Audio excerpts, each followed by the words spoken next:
Welcome to the third Peak Performance Podcast Visual Edition. Today's special guest is a good friend of mine, Mr. Darren Gray. So, Darren, welcome. Thank you very much. Special. I feel special. The only people that call me that are my daughters and my wife, but they're obliged to. So I genuinely feel special. Thank you. Thank you for having me. No problem. So, Darren is the owner of Fit, Fun and Active. So, Darren, do you want to tell my listeners a little bit about yourself? So, as you said, I happen to be, the owner and the founder of Fit, Fun, Active. What is Fit, Fun and Active? Just want to tell. Sure. So Fit, Fun, Active is a movement. It's a fitness movement. We provide fitness. Different aspects of fitness to a number of people over mainly South London. So from boot camps to running courses, Couch to 5K running courses. We've got some classes, some online classes. We've got boxing class, we've got a strength online class as a result of the pandemic, and personal training and small group personal training. So we're a fitness provider to a number of people across South London. Yeah. Brilliant. So how long have you been doing that? Well, Fit Fun Active itself, I launched Fit Fun Active in 2013. Yeah, a couple of years just after my daughter was born. And but fitness itself, I've been doing fitness for years. My first class was in 1999, I believe. Wow. If I've done my math correct. Yeah, we're in 2021 now. So yeah, just over 22 years ago. I've been doing fitness for a very long time. Wow. So I'm fortunate to know a little bit about exercise coaching and various aspects of teaching. Brilliant. So my next question is, how the hell did you get into the whole exercise and fitness game? Well, it's I don't know if it's an interesting story for your listeners, but it's an interesting story in my head. I was quite fortunate that I was always active. And was involved in various elements of sport, mainly from a young age. Football, tennis, basketball, running away from certain troublemakers, obviously. Yeah. But it involved activity, because those that would get into trouble were the ones that weren't so active most of the time. But no, I just specifically in terms of coaching, I was doing a sports science course at college, and one of the modules was circuit training, looking at different aspects of designing circuits, program writing. And the course leader at the time knew somebody in the local leisure centre, and she got in touch with this guy.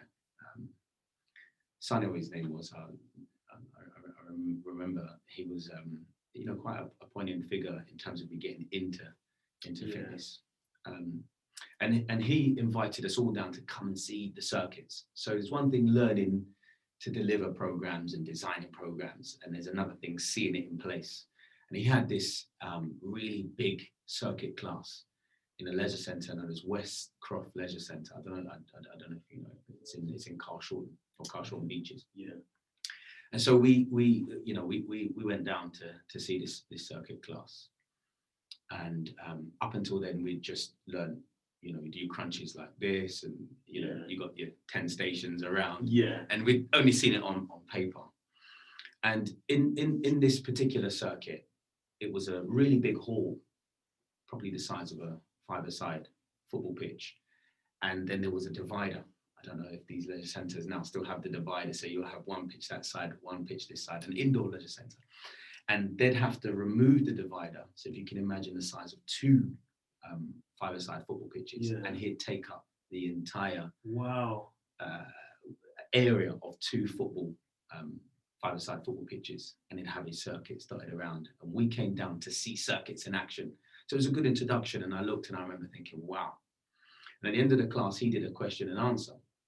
And we had some questions for him. He answered. And I remember him finishing. He said, I've got a question. I'm looking for some assistance.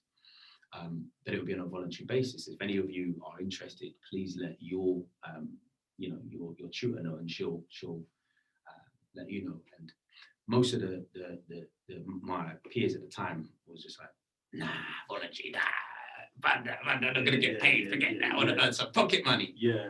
Because I thought, you know what, it would just be interesting to go down and see it. So I did just that. I went down, and I thought I was just going to come and sit at the back and perhaps just, I don't know, hold the door open because there were so many people. Yeah, yeah. So much so there was about 80 people. I know it wasn't about, because they capped it at 80.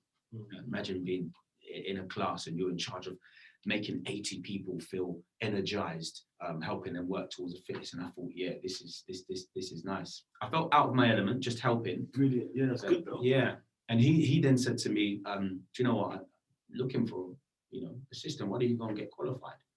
And so that's exactly what happened. I went to go and get qualified, and that was it. I started assisting, and then eventually started taking over. And unfortunately for them, I was delivering the class quite soon after having been qualified. Yeah. So that was the beginning for me, and what a beginning! It had a massive impact. Yeah. I'm still doing it now. 22 years ago was my first class, and I'm still delivering exercise now. Wow, that's brilliant, because that kind of touches on something that I was going to ask you, right, and you've kind of answered it already, but I'm still going to ask you anyway. But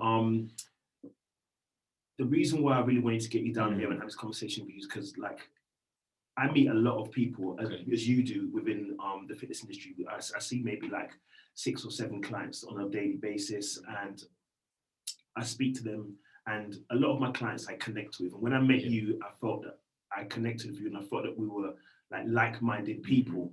And one of the things that struck me was when you put me a message, you said, oh yeah, I saw you in Southwark Park.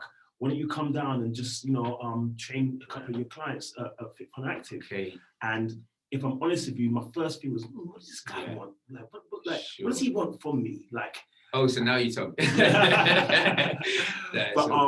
But when I came down, it was the complete opposite. Right. It was like, just use some of the facilities and let's learn from each other. Yeah. And like I said, the world we kind of live in now, sometimes we're kind of suspicious of, but it was nice to meet someone who is like myself, who will give and not necessarily want an instant return. Yeah. And that's why I was like, you know what? You don't meet many people on that level, because some people, they will give with one hand and then take away with another. Yeah, and for that reason, I can understand. I mean, to be honest, Richard, I have been in contact with a number of people. I am careful with, who absolutely sort of, people nowadays, they click a few buttons and they follow. No, I'm in an anorak with a newspaper, looking, really following people. I'm not really, but I take my time and select the right people. I do a bit of jogging, and when I jog, it's not just a case of just heading to any destination. I'm going from park to park, and I'm trying to go at the peak hour when we have clients. And in the morning about 7, if you're a trainer for any length of time, you start to understand about 7 a.m. is normally the sweet spot for a lot of people. Yeah. And the same for the evening. All right. If your timetable is busy, normally it's quite hard to, to give any new customer a 7 a.m. slot or 7 p.m. slot. Right? Yeah. And I kind of got this particular client I've been working with for about 9 years, because it was just after my daughter was born, and she's 10 now. And we started working together. We're still working together now. She has a 7 a.m. slot, and she would just not let go of it for the love or money. She'd not let go of it. And I don't want her particularly to, but there's no negotiations. That's it. But if ever I do have a free moment and I'm fit my jogging in around that time, I will go around and look and try to, meet more people, because I didn't say much, but that is something else I'm interested in doing. I don't know if I'm doing it, but that providing of fitness, I want to be able to be in a space where I'm rubbing shoulders with other people who are providing something similar. because then hopefully I can provide more. And so I understand that apprehension. You know, what does this guy want? I contact people, and a number of people, you know, I don't hear from, but I'm not afraid of a no. Yeah. And so I'll just continue to contact more people and hope that, you know, we can make these relationships that can eventually make that provision greater. Yes, and that for me is what kind of touched me, because like going back to what I said I was going to ask you previously is what kind of, I don't know what the word I'm trying to find is, but what made you have that growth mindset? What taught you to not look for the instant gratification and to think, you know what, let me go in this for the long term? Was there any particular thing that happened or any occurrence in your life that kind of switched your thinking from perhaps short term to a longer term strategy? Sure. And I don't know if I do. Or have do that you just have mindset. it? Well, I don't know. I'll tell you that you do. So certainly I'm not doing. Okay, I'm a long way from where I was. There's a long way to go. Yeah. But certainly we're a long way from where he was. And those aren't my words. It's my good colleague for which Altes Kezu, for which we've been working together for 13 years, maybe 12 years. And I remember him it was a post, in fact, he put, we're not where we want to be, or we're a long way from where we want to be, but we're certainly a long way from where we was. Yes. So yeah, we've grown, and that growth mindset, I think, if I think back personally, because I have had a lot of good help from colleagues for which I've contacted or for which I've got in touch, and we've been providing more and more. So yeah, to some extent we're growing. I think growing up, I was made to wait. I was made to wait. Thank you. Yeah, no, I was made to wait. Growing up, I was made to wait. Now, it's an interesting one because, you know, it's that instant gratification, I think, that wasn't a choice. And I also heard, and I can't remember where I heard it, that poverty, and we weren't poor. I don't think we were, because we were rich in other ways. Yes. But maybe financially at certain times we were. Yes. Because myself and my sister and I, we were making handmade burgers whilst my mum was on her way to her second job. And I think at the time, my sister was about 9. So that makes me 7. But maybe I was just watching her make the burgers and I'm making this up. But I know that we had times when we didn't have the luxury of certain things. And, you know, this thing that I heard, money doesn't, you know, make things better. Money doesn't make you rich or make you happy unless you come from poverty, because then it makes you appreciate it more, and it can ultimately, and it was more poetic than that, because we all know people that got lots of money but they're not happy. Yes. We all know that. But then equally we know people who got lots of money who are happy. So it's not the money that makes you happy.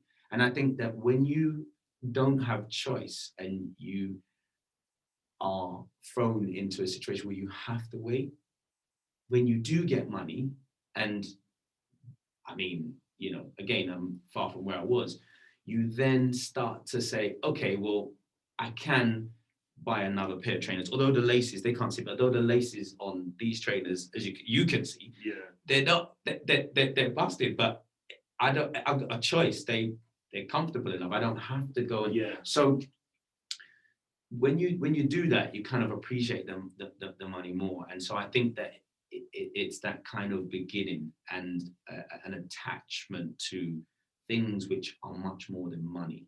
So money's never the drive. If keeping that growth mindset, as you say, it's because it's that desire to move the goalposts all the time rather than making money. So I don't, you know.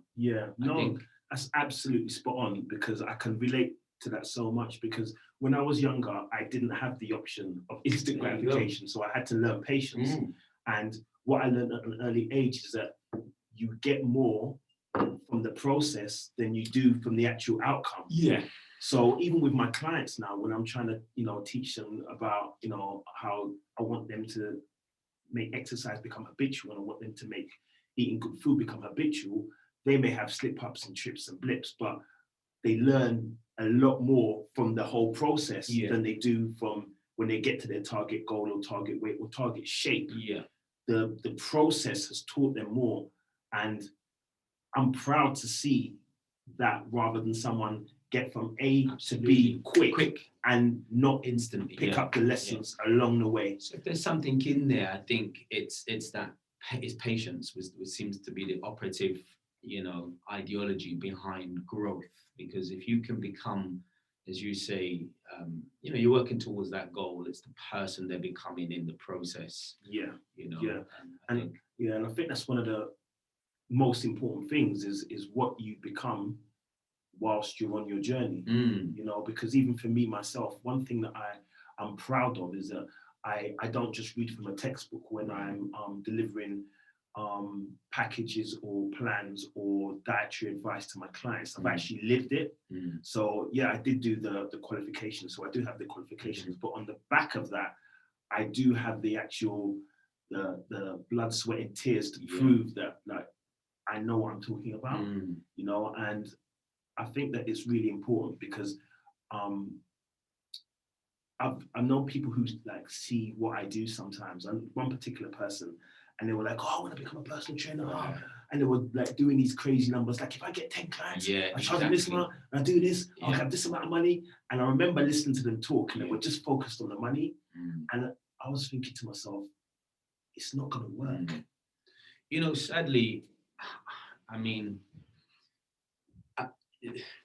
I know so many personal examples of people whom have been driven by money over the years. And every time I have this kind of discussion, people in a financial background, I've got a very good auntie who retired at 50, modest beginnings, the same kind of modest beginnings that many family members would have had, but she made some choices with her money. She happened to be a regional bank manager, worked for HSBC for many years. In fact, that was the only company she worked for, just different roles within that. So she's always been good with money, but she made those choices with regards to the end goal. It wasn't how much money am I going to make, it's how can, so there's nothing wrong with money, and I know that's not what you're saying, but it's just that how much money am I going to make, how much money am I going to, if that's the focal.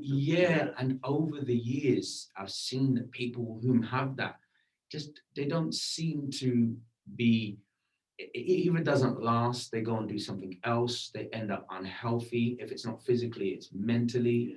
And I'm not saying that that's everybody. And I'm, again, because I don't want to be misquoted, it's not a case of money being bad or anything, wanting to, earn money is not a bad thing. Absolutely. And let your money grow.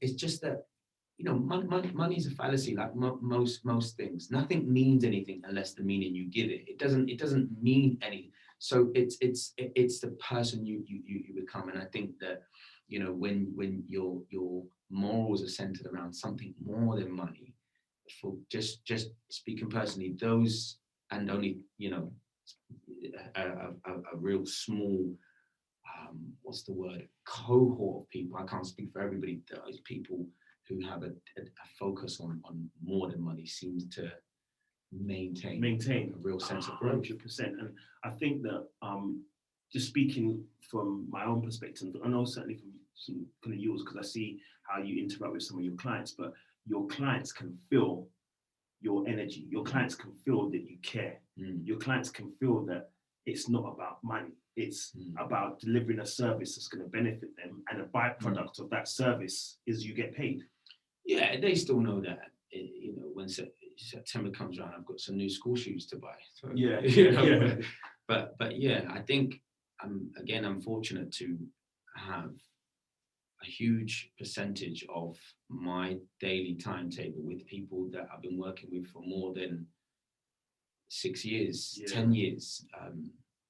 I can probably name you 6 or 7 people for whom I've worked with once a week, every week, except for holidays and special celebrations, for 10 years straight.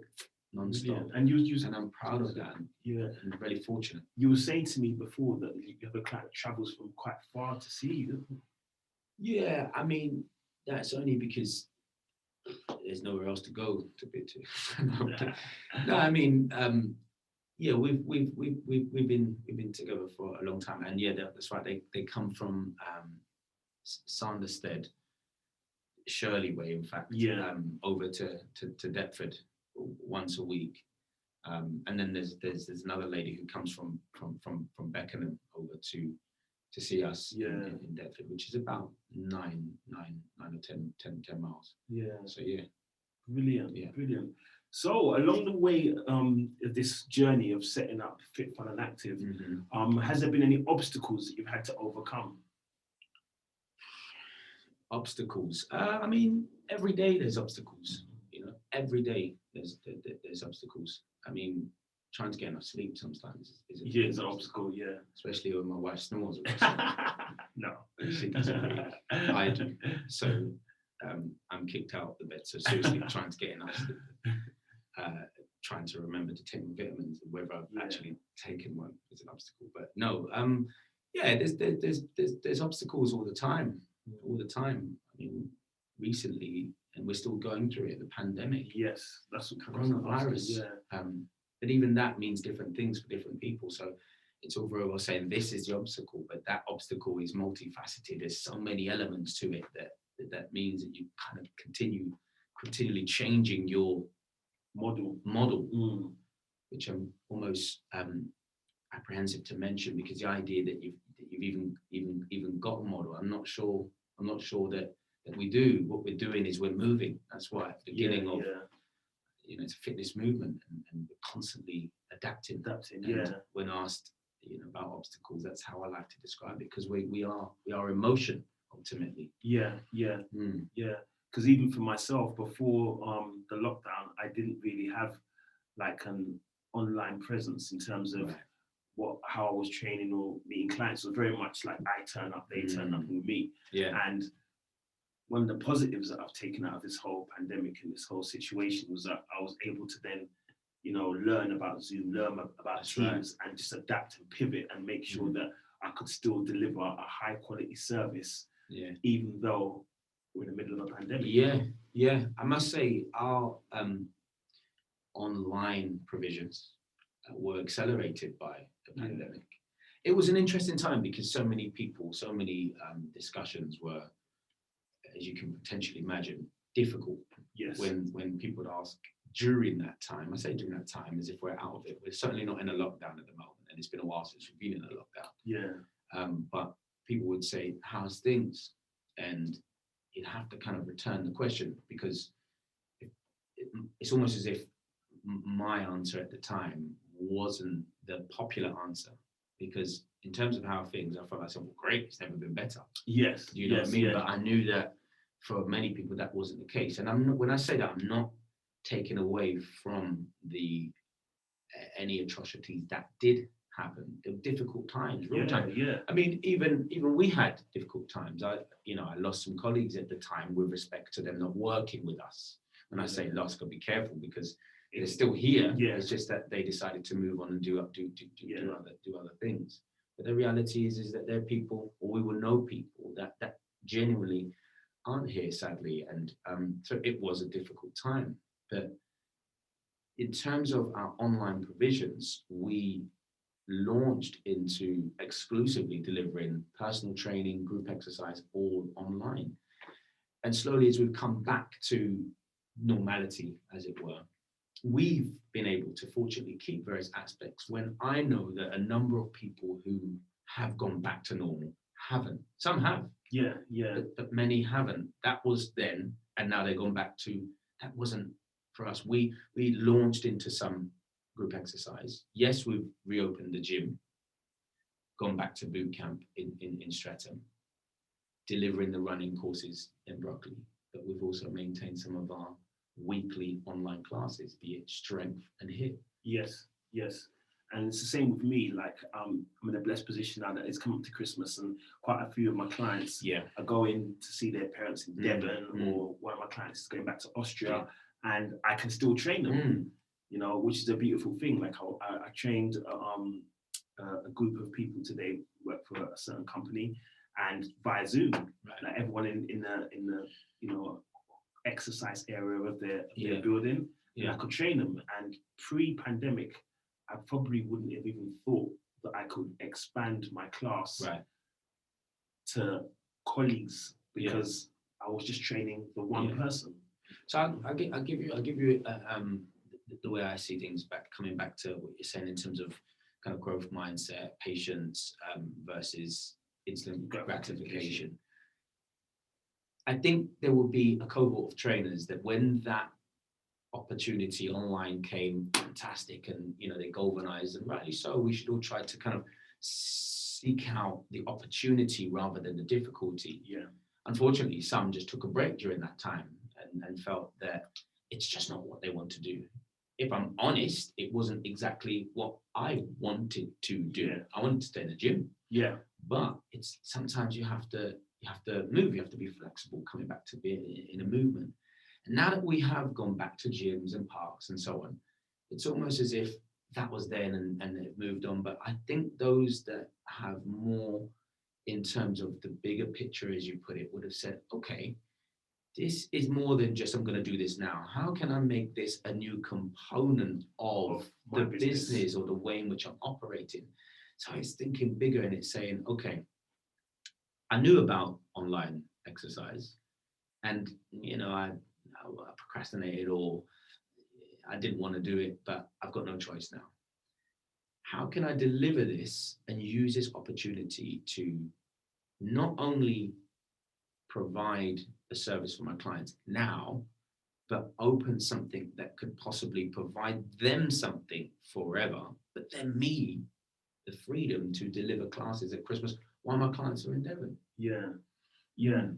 No, definitely. And I think that, like, for a lot of people, and like I said, I've got clients who work in the city. I've got clients who are do various different jobs. And one thing that I'm kind of happy is that a lot of them stretch themselves during that period of time, and they can't go back now. So their mind is almost like a muscle. You work in a muscle and it just gets stronger and stronger and stronger. And I think that a lot of my clients, their mindset has been stretched and it can't go back down now. So now they're looking for ways to continue to better themselves and to stretch themselves, which is, I think it's a great thing, because as the famous saying is that nothing grows in the comfort zone. I think that's right. A lot of the time, if we don't try to stretch ourselves, we will stay the same.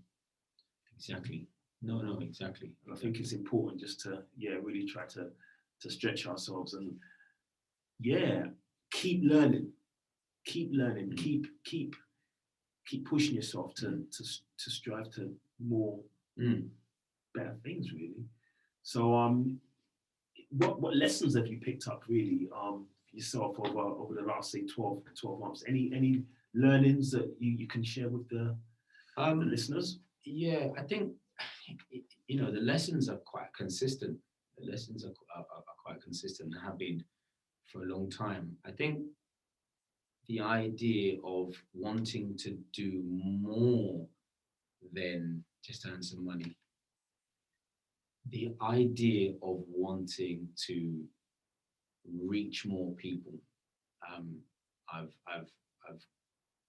been exposed to, because the potential online, for example, there's no reason why you can't deliver the class rather than to 4 people, to 40 people, or to 80. And it's connecting to that potential. It doesn't necessarily have to be the drive to get to 40 or 80, but that is the potential, connecting to the potential. So whilst it's 4, and the idea of potentially reaching 40, the lesson is to, first of all, look for 6 and then 8. So I think that's what I've learned in a big way in the last year. Looking at the big picture, as you mentioned a couple of times, but also keeping an eye on where are the goalposts and being realistic. Because I think when you can be realistic, you can manage your expectations. But not only expectations, Richard, but you can maintain, you can hang on to your soul. Do you know the idea of chasing something? And you chase it so much and you lose yourself, like you lose your dignity, your soul, your respect. Yeah.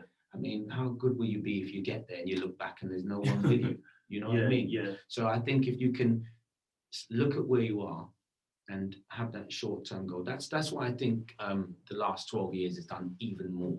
It's often been, I don't know where it came from, it's often been a goal to, you know, or a lesson, if you like, in terms of business, to just look at the next step, but have an eye on the potential. Yeah. The potential is endless. It doesn't have to be 40 or 60. It can just be 5,000. But it's that is there, but it's not the drive. It's about looking after what you've got and moving and shifting that a little bit. So those are the lessons. Brilliant, man. And in terms of like motivation and stuff like that, is there anything, like, I know we're not in this game for we self-motivate ourselves. That's kind of what I'm trying to say.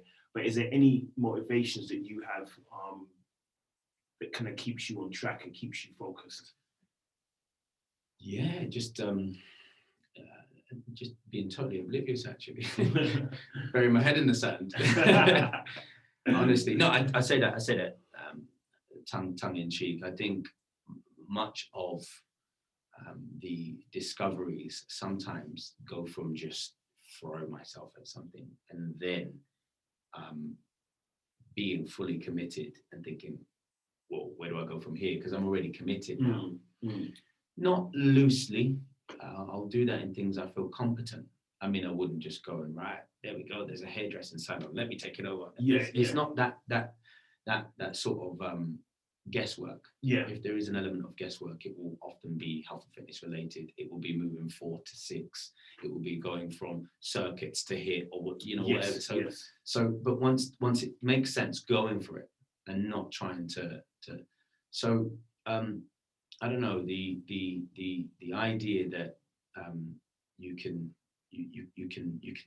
do that just tends to keep me motivated, really. I don't really have anything specific that keeps me personally motivated. But I do understand the idea of an internal locus of control. Yes. Yeah. Because even for me, myself now, it's like I'm not running away from my past. I'm looking forward to my future. So I'm always having that kind of towards strategy where I'm thinking, okay, how much more people can I help? How much, how fortunate is person X, Y, and Z going to be if they get to work with me? Let me make sure that I put myself out there so that I'm vibrating on the right frequency, so that I meet people who are vibrating on the same frequency as me. And that's how I think that it's going to sound a bit airy-fairy, but I think that I don't meet people by accident. I think that we're vibrating at a certain frequency, and then we meet each other, and then good things happen, and then I'm able to learn, I'm able to motivate, and I'm able to also get lessons from the other person to better myself. So it's all about, for me, making sure that my health is on point, making sure my mental health is on point, so I'm vibrating at the right frequency so that I can continue to deliver the level of service and energy so that I can help more people. And that motivates me. Also, I have, same as you, children. I have to make sure that they're okay.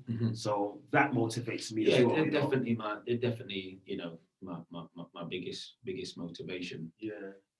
Trying to, I mean, from day to day, the idea of finishing a certain number of components to your day to make sure that you're motivated to leave on time so that you're not late for pickup. Is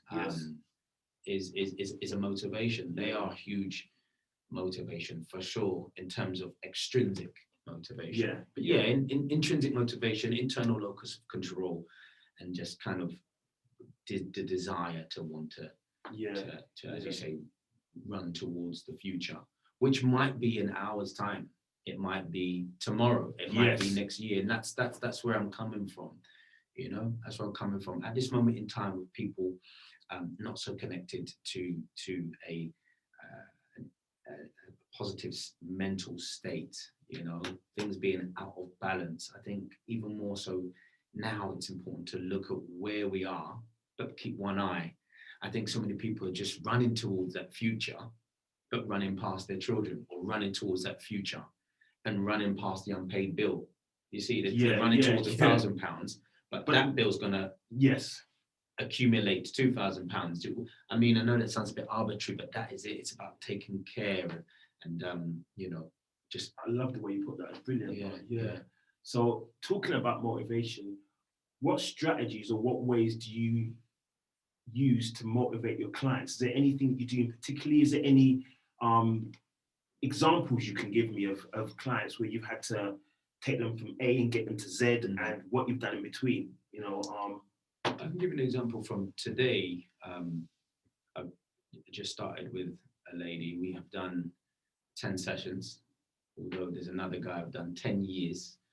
And I said to her that I just don't think that I've got the tools to help you, because I've got a fair bit of experience to help you with related to health-related exercise. But ultimately, you've got to make the decision.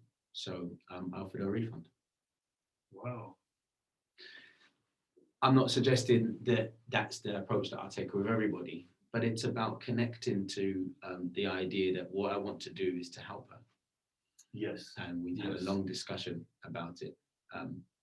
As it happens, she's gone ahead and rebooked for next week. So we're booked in for Monday, despite starting the hour with offering a refund and giving back the remaining money for the sessions. And where it came from was this idea that making a decision is very different to being interested. Making a decision is very different to being interested. And so I think one of the things in terms of strategies, I like the psychosocial side of things. So in terms of strategies, I take time to connect with what behaviors or what can they put into place to help them to continue to attend. Let's start with attendance. The basics. The goal might be to lose weight. The goal might be to get ready for a half marathon, whatever. But you got to start with attendance. And if you can attend, then that's half the job. And if we have a discussion now with lots of people, most people, and this could just be random strangers, we can pop outside, go to a coffee shop, sit down and just see who comes in and start a discussion with people that have just come into the coffee shop and ask them their opinions on health-related exercise. And to some extent, everyone's going to be interested. They're going to want to have something to add to the discussion. I doubt that many people say, forget your exercise stuff. I don't need any improvements in health and fitness, because we can all improve. That's the idea. And with that, then people are all interested on some level. And if we offer them the opportunity to come and do some exercise or even improve their health and fitness, some people say, you're going to start that next week. I'm going to be there. It's like, I'm going to be there. I'm going to be there. It might be your auntie. It might be someone you just saw in the coffee shop. It might be someone that you've known for 3 years, and for the last 3 years, they're going to be there, but they're still not there. Striking those conversations.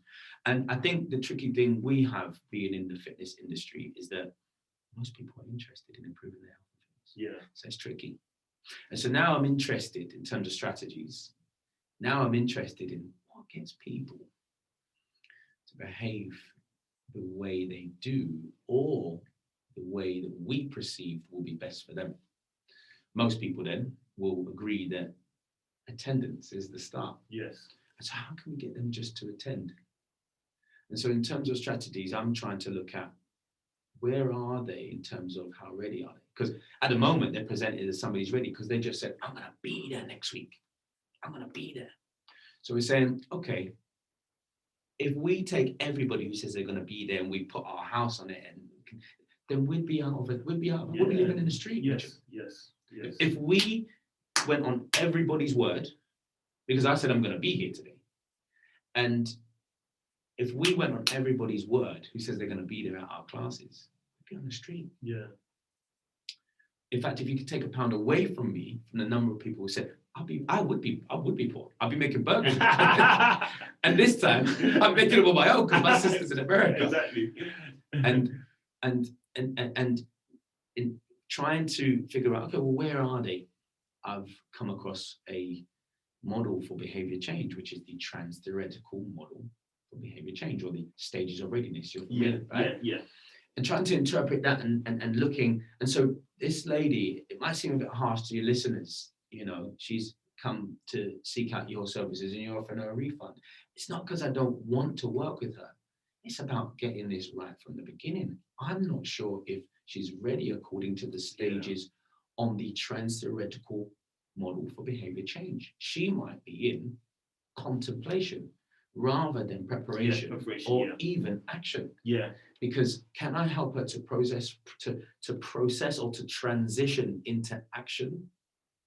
Well, maybe the discussion we had this morning, maybe a helping hand. So those are some of the strategies. That's absolutely brilliant, because a few times I've had to kind of go down that same route of actually saying to people, like, you know what I want you to do is I want you to come back when you're 100% ready. So just go. Not nice. Yeah, it's not nice, but I think they'll respect it more, because I don't want to train someone who's gonna give it 50%, like who will come and, you know, oh, can we not do today? Can we do that? Oh, you know what? Sorry, can we do this? And then, you know, you see them on Instagram and they're like out with drinks and stuff, and they're all committed. Or a Easter bunny in this hand at Easter, and then a box of Maltese over here.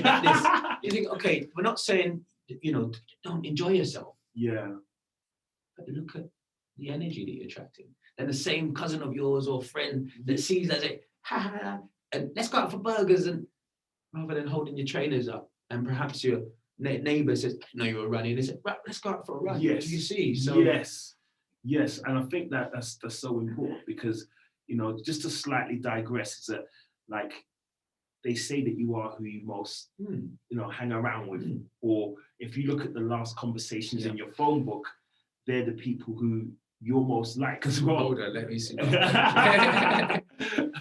So I think it's so important, because there's even been times when I know people think that as a PT, you always want to exercise and you're always ready to go. But there's been times, I tell you, that I've gone to the gym and I've been like, oh my God, I'm so tired, man. I just, you know, I'd rather just bypass the treadmill or the weights, and I would just go straight into the sauna and steam. But I can't do that, because I can't cheat myself. And I know after I did do that, I would feel like crap, because I haven't earned the sauna and steam. But anyway, I digress. So I do have some conversations in my head sometimes, just to be like, Richard, you know what? It's all right for you to have that sort of negotiation in your mind, but ultimately you're going to work out. And I just... Do you see what you've done though, Richard? Because you're not just interested in health and fitness, you're not interested in working out. You've made a decision. Because Tony Robbins says that decision comes from the Latin word incision. An incision is to cut, right? So to cut off from. If you've made the decision versus just being interested, everyone's interested, then you cut off from all other possibilities. You don't post on Instagram going like this, you know. Instead, we all have a drink. Well, I don't know, many people have a drink. Right? I have a drink. Right. But we're not saying that we don't feel tired, but it's the idea that you've cut off from all other possibilities, even if you just go and do that 20 minutes or whatever. So you're committed. Commitment and interest is two different things. Yes. And you're wanting to be at a place with all your clients, perhaps, that you want them to, before they come, they're going to have off days. You're okay with that. Yeah. We're all okay with that as trainers. But turn up, which is what I'm saying. Exercise adherence has to be the first stage. And if they can turn up, then okay, you're showing that level of commitment. What we're not asking them to do is, right, that's it, intermittent fasting every day. You're allowed to eat between 2 and 6, and that's it. You know, that's not what we're saying about commitment. What we're saying is, are you interested or are you committed? Because if you're committed, you're not going to come tomorrow, 10 minutes into your session, and say you haven't done your food diary, or say you were at the Christmas thing and you had 10 pints of beer, which is fine if your goal isn't weight loss. But have a little drink and get ready. Or let's shift your training session. Don't book it in for tomorrow, the day after you. But you see, you're cutting off from the possibility of a cancellation Yeah, by saying, next week I've got this, can we change it to this day? exactly. So you're being proactive. Yes, right? yes. So that's the thing. I think commitment and interest is what we're trying to hone in on when we're looking at the strategies that we're putting forward for clients. And I think it's really important what you just said, because it's really important to highlight that everyone has these moments when they feel like, oh, I don't want to train, or I don't want to exercise, or I'd rather be in bed. We all have those moments, but like you said, it's all the ability to be disciplined and almost kind of cut off any other option but to turn up. And like you said, the very basic thing is to turn up. And as long as you can turn up, then we can work with you. And then we can go into more complicated stuff like macros and portion control and stuff like that. But the very basic thing is just to turn up. Once you turn up on time, put your work in, then we can then progress to, okay, now let's have a look at your diet. Okay, let's have a look at your sleeping patterns. Okay, let's have a look at your stress levels. Let's look at how much alcohol you're consuming. Let's look, and there's other things that you can tweak to make the workout more enjoyable. Of course, and we all agree that exercise and nutrition and all these other aspects that you mentioned, such as sleep, are key pillars towards most health and fitness goals, whether that's an aesthetic one or a performance one. Yeah. Of course, peak performance. then absolutely, we'd all agree. Wow, we can't do any of that until we look at some of those other psychosocial behaviors, you see, that are impeding that goal. Yeah. And the truth is this: if we were to search online now, Richard, and we were to type in how to lose weight or how to improve my VO2 max, okay, for your listeners, that is just the oxygen capacity, a measure of oxygen capacity, which is correlated to your performance within endurance exercise. We'd find a number of key parameters which will look at how much to eat or how much exercise you should do, what type of exercise, what type of food, and so on. And they will be related to nutrition and exercise. And of course, again, those are important, but very little, if any, attention is paid to psychosocial behaviors. Now, the thing is, if eat less, move more was as basic as the euphemism suggests, then we're all being great. And we wouldn't have a job. We wouldn't have a job. But yet, okay, fine. Coronavirus is the pandemic. But obesity is an ongoing epidemic beyond coronavirus. Once this is done, if it's ever done, because we'll probably be living with this forever, obesity is an ongoing epidemic. And so if it was as black and white as eat less, move more, then we will be in great shape. It isn't. It simply isn't. Yes. And so that is why that's a real interest for me. Psychosocial behavior, gaining a six pack, and that drive is less important now. It's now going back down to basics and say just trying to help more people to turn up. Seems to give a real buzz when you can influence behavior. Because positively. One thing that I'm always trying to do is trying to almost sometimes use a carrot.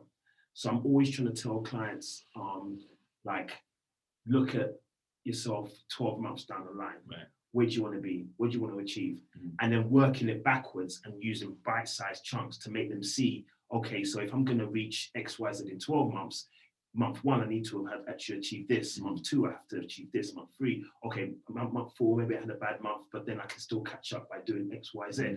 So I try to break it down to bite-sized chunks so that they can see and have that towards strategy and keep focused, and I try to incorporate into their mindset not to beat themselves up if they do have a slip, trip and bust their lip. It's always just about picking yourself up, dusting yourself down and not trying, I hate that word, or I dislike that word. Sure. Is just to keep moving forward. Yeah. So that famous saying, fall down 7 times, get up 8, is what I continue to try to drive into my client's mind to make them see that the process of falling is going to make them stronger in the long run. And that's what I'm trying to install into my clients and into people around me, really. So if people are feeling down, depressed, or sad, I try to make them be aware that in 3 months' time, they may realize why they had to go through what they did, because they've got another obstacle in front of them that the past obstacle is going to help them to get through, if that makes sense. Yeah, absolutely. Yeah. Absolutely. Yeah. So it's almost like picking up tools along the way on your journey. So say that in 3 months' time, I get a flat tire. From now to that 3 months, I'm picking up a spanner, I'm picking up a monkey wrench, I'm picking up. So when that 3 months comes, and I've got all the tools in my bag. And that's I like this analogy. I've heard you explain this analogy in another podcast. Yeah. It's a financial one. Yeah. I liked it. So I'm just trying to equip my clients with tools, and like you said, really focus on the mindset, because it's not just, I like burgers, so I'm going to eat them and I'm going to sacrifice my health.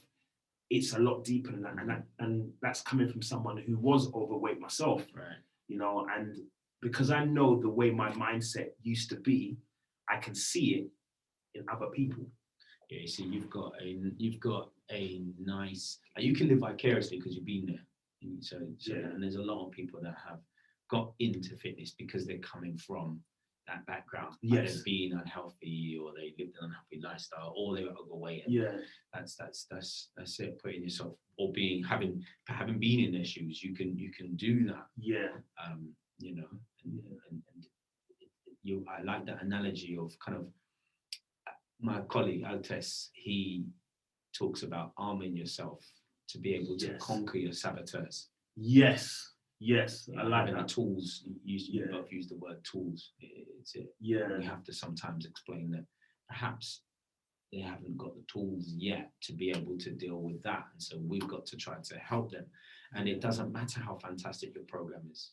Yes. And for that reason, sometimes I'll be honest, I will cringe with regards to what I do see on social media, and your social media is fantastic, by the way. Thank you. Seeing that is cringeworthy, because there is a lot of trainers, bless them, who would like to do what you're doing, and they are centered around how great they look, rather than how great they can help their clients feel or look, whatever it is. And it's a shame. It's a massive shame, because what could be more beneficial is to just kind of display how they've helped that person or this person. And if they haven't got clients, because one argument could be, because we always find an argument, is that they haven't got those clients. Yeah. Well, then they could say how they could do it, or how they would do it, or how they think that they can do it. Yeah. As opposed to just say, look at my biceps curls. Yeah. Which is, has its space. Fine, because people absolutely. Yeah. People want to see how you do a bicep curl. Yeah. And some people get motivated by exactly. So that is not an attack on anybody, because there are some great trainers out there. But I do think that, where the real value is in trying to influence positively behavior. Yes.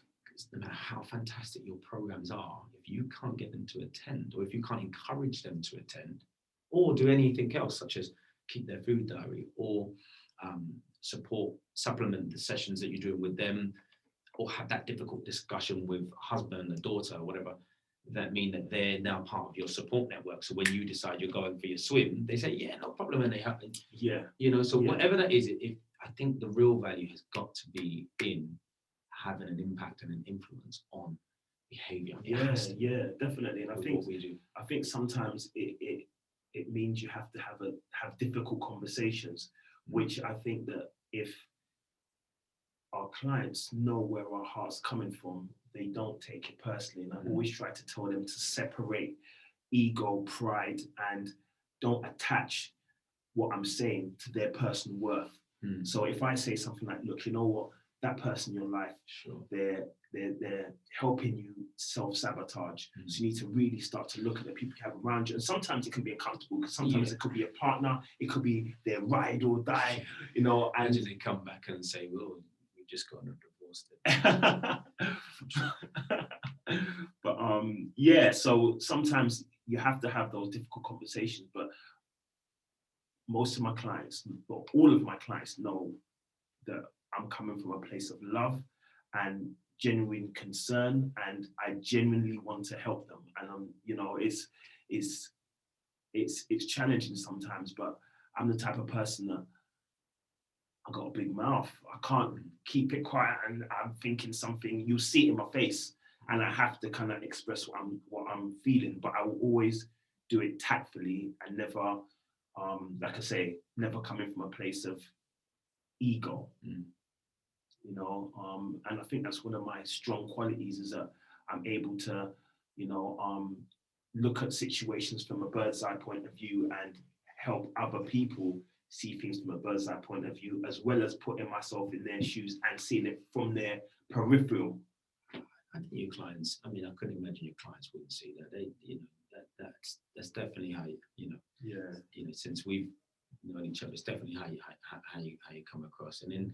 And I'm sure in many situations people kind of go away at the time and maybe come back and then say, do you know what, Richard's got really good. Yes. Really good. Yeah. And they might not even say it. Some of them might. It doesn't need to be said. Some of them may just start to behave in a way, and that might just be coming on time for 5 weeks, because the reason why they're late is because it's a habit, and then they might go back to their old ways. But then you might have to have that discussion again.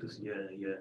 So one thing I wanted to ask you is, what is there a moment that you're quite thinking, oh, I'm quite proud of that moment? Is there any achievements that you've done that you think, oh man, I think I mentioned it already. Just picking my daughter up on time, I'm quite proud of that.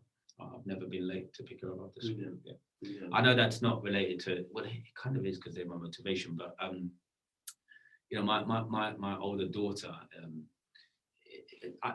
every day we're fortunate to be able to, you know, design our timetable. Not always at the beginning, you just take the work. And, you know, just because you kind of, you at the time, you just want the experience, you don't want to upset. And that changes over time. You sort of think, no, actually, especially when you've got children and so on. And I think, I mean, my oldest daughter now is 10, and to be able to pick her up after school and be on time, I'm proud of that, man. You know, so I mean, my oldest daughter is from a previous relationship, so there's things that I need to do to be able to orchestrate that. And if I'm not picking her up, I'm picking my other daughter up. So every day I pick them up from nursery and school, and I look forward to that. So that's why I'm really proud of always being able to do that, as it were. And there's things in place that. So yeah, that's. I mean, outside of that, achieving my GCSEs. I mean, I don't know. And they weren't great GCSEs, so I'm really proud because I had to work super hard for them. I got 8 C's. You know, one of the things that it takes a special kind of type to, you know, to run a business or whatever. And even still, I'm kind of almost not shy, but I feel like awkward using the term business. I don't feel like I'm doing business. Same here. I don't feel like I'm doing business. I feel like what we're doing is moving goalposts. And I say we because I'm very, very lucky to have some good colleagues. Grace, David, little shout out to Joe, who's been with me for a long time, and Tess, and there's some newer guys coming in, many that I've worked with before. But I think in terms of moments, see, I worked as a school teacher as well for 4 years during that 22 years. And like yourself, various roles and jobs have some of the skills are transposed. And I'm sure it's the same for many people. They may now be a lawyer, but they were once a postman or person, woman. Post-person, What is the post-person, I think. And I'm sure they'd suggest that, you know, maybe some people would say that particular job, that's exactly not, you know, very unhelpful, because now I want to be more calm, or I want to be, It's no good being quiet because I now need to be loud. So even though it might not have been exact in terms of the skills that you use, they can always be useful. And so I worked as a school teacher. That was an ambition that I had when I was young.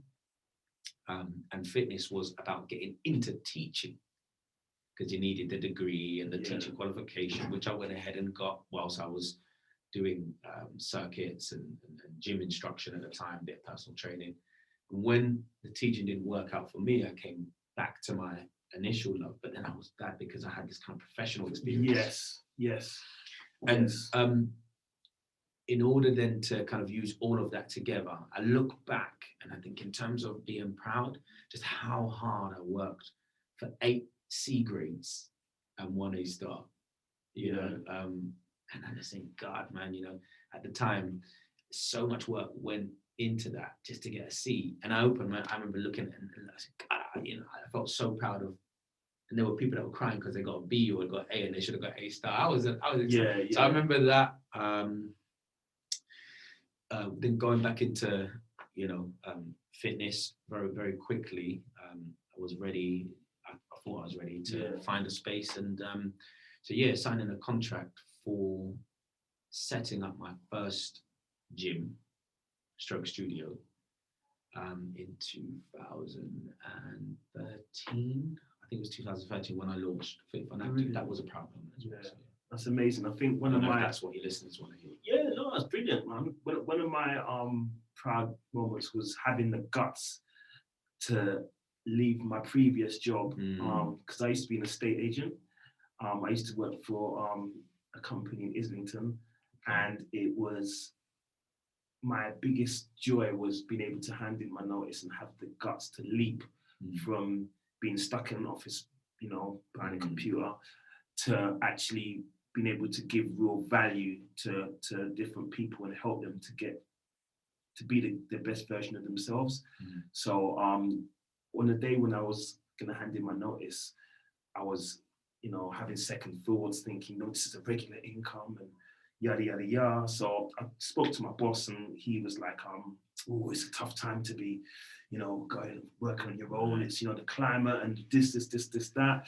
And I just asked him one simple question. So would you work for somebody? And he said, oh, I couldn't do that. I couldn't do that. And then that was just the kind of the catalyst for me just to say, you know what, here's my notice. And but at least he was honest. Yeah. And I've never looked back.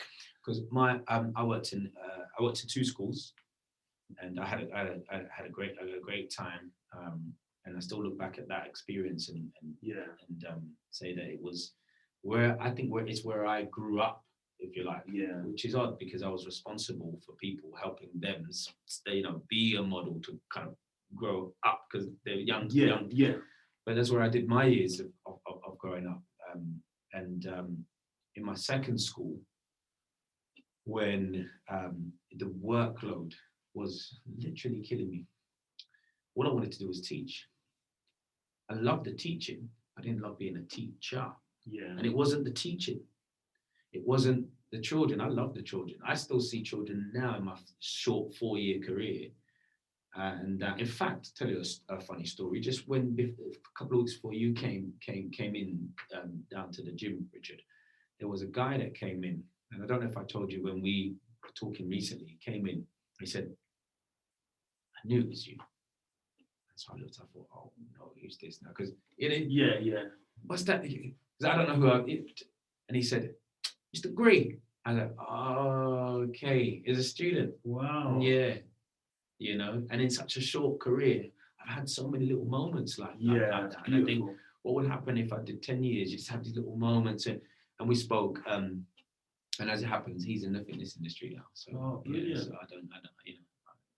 But anyway, the point I was making is that, you know, in this second school where it didn't work out, I remember going to the deputy head in this school. We had a good relationship, and I never forget what she said, just like what your manager said. I told her that, you know, it's really, really demanding, and, you know, I'm coming in at 6. She said 6. I said, yeah, I'm coming in at 6. What are you doing at 6? I'm going home at 6. She said, what are you doing? Anyway, it's coming towards the end, and she said to me, she said, you know what? She looked at me and she said, go home.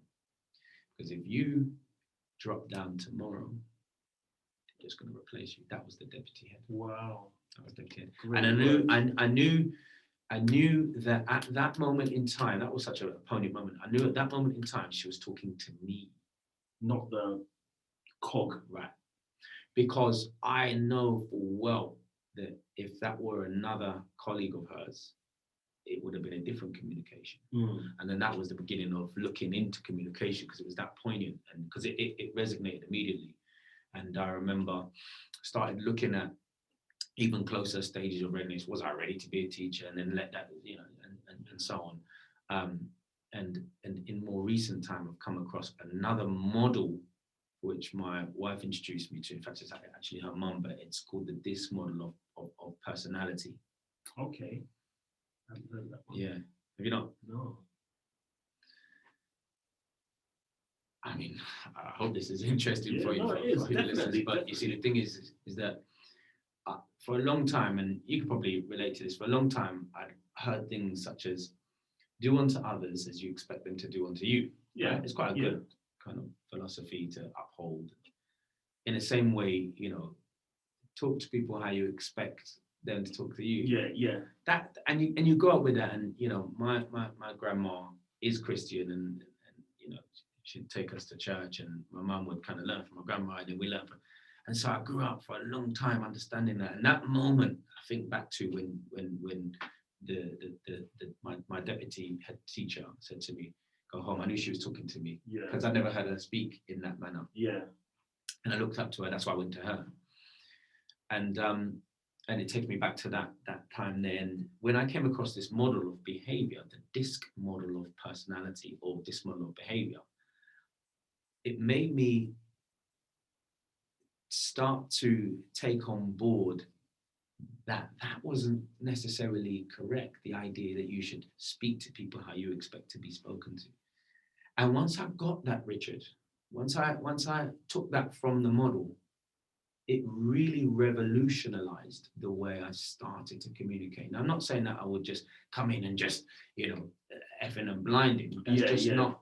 But what I'm talking about is how. Because I like people to be direct with me. Just tell me, you got something on your face, done. Whereas others might go, did you realize that you might, and then someone else might go, communicate a different way. Yeah. But I want people to just be direct with me, but that's what I want.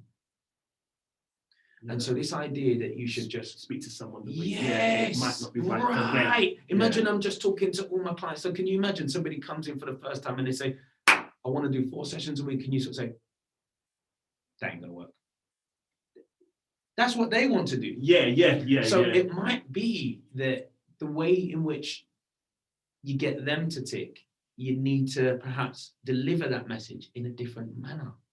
And when I understood this model, because what it does is it's a quadrant which puts you into 4 categories. And anytime you start talking about categories, people do get a little bit defensive because you can't categorize.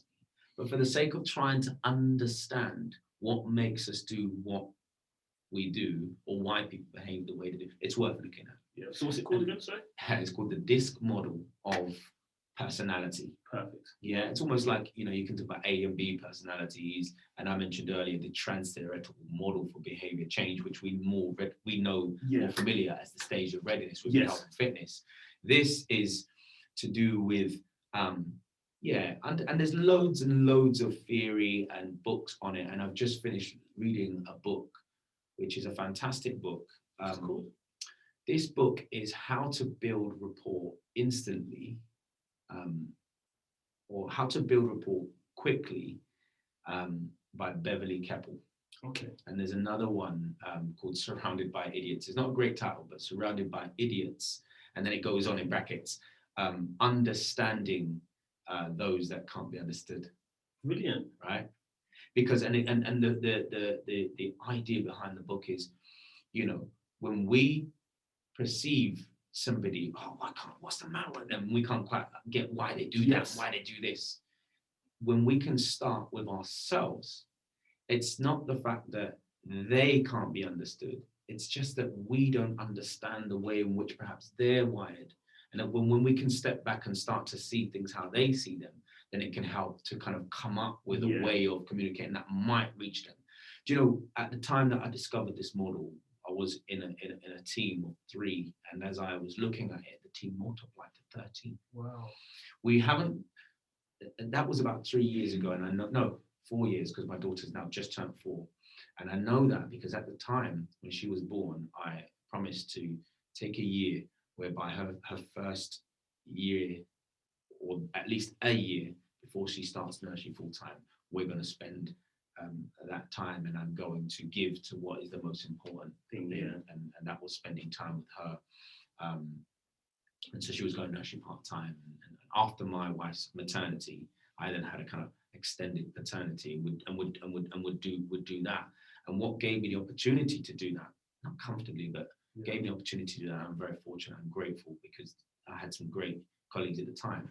But we were in a team of 3, and then I was able to communicate with, and then the team multiplied to 13 at its peak. We're currently 7, but at its peak, 13. And I genuinely believe that had something to do with it. I just believe that conversations, the first meetings that we were having with whomever was interested in delivering sessions at the gym, was based around communicating, not how because I could say, right, if you're going to work here, this is what you need to do. Yeah. If you're going to build a clientele, be on time, communicate with your client. And that's how I like to be spoken to. It might not come, but that's how I like to be spoken to.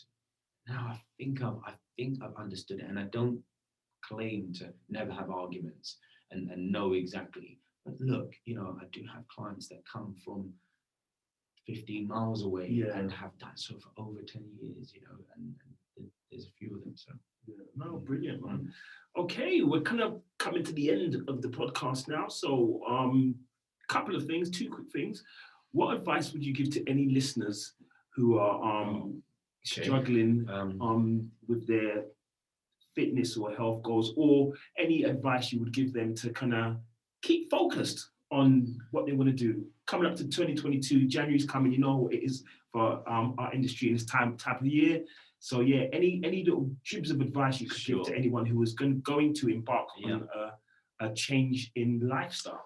Look, it's only because I feel strongly about it. I'd say take some adequate time. I don't know what that means exactly. Could mean more for some. Take some adequate time to look at some of the psychosocial influences on behavior change. They obviously want to change something. It might be being inactive to active. It might be being healthy, or from unhealthy to healthy, or just getting fitter, whatever that is. Take some time to look at the psychosocial influences on changing the desired behavior. Perfect. And lastly, is there anything that you'd like to say to listeners? Anything you'd like to plug, the gym, anything? Plug, I mean, I don't know if they would at all be interested, but if you want to check out Fit Fun Active, you can happily do so. I don't know if you'd be happy after, but if you'd like to, then you can have a look at fitfunactive.co.uk. You can find us on Instagram. We don't have thousands of followers because we've been working on the interior first. Yes. We believe the firmest faith is in fewest words. So there's a kind of a juxtapositioning within social media and our morals. But having said that, we understand the value of the platform. Yeah. So a few thousand followers would be great. But cool. So that's Fit Fun Active, or FitFun_Active. Brilliant. And also I teach class, or I will be resuming classes back in January for the January reset. So if you do need any assistance in getting to that next stage, you're going from couch to wherever it is you want to get to, 9 a.m. Saturday mornings at Fit Fun Active. Thank you very much. So pop along. So bro, absolutely a pleasure coming down. Man. And guys, I hope you enjoyed that podcast, and catch you on the other side. Peace.